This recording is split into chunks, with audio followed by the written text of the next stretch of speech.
کی گفته خورشید خانومه؟ خورشید تو خود منم که رو کهنگیات رنگای تازه میزنم. به آسمون نگاه نکن که ماهتم خود منم که با ستاره ها شب سیاه تو میشکنم.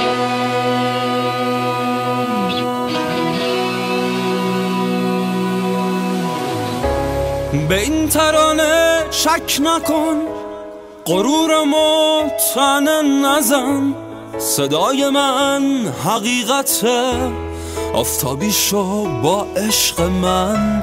چشماتو واکن و ببین کی مثل من دوست داره، اون کی اندازه من رو خواسته هاش پا میذاره.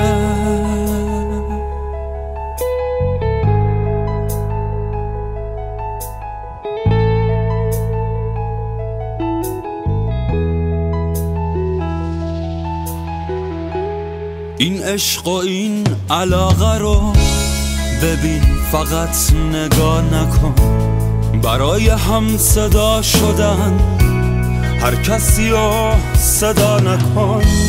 کاش بتونی تا بدونی که چی از این دنیا میخوای. نشونه ها کنارتن، دیگه چی از خدا میخوای. به این ترانه شک نکن، غرورمو طعنه نزن، صدای من حقیقته، آفتابی شو با عشق من.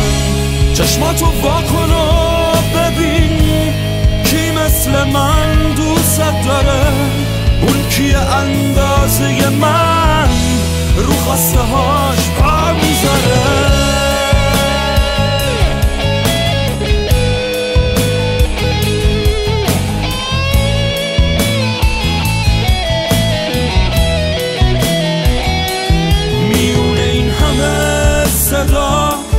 منم که موندگارتم، اینا همه رفتنی هن.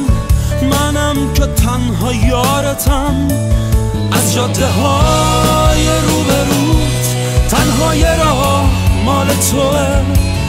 اگه که اشتباه نری، خورشید و ماه مال توه.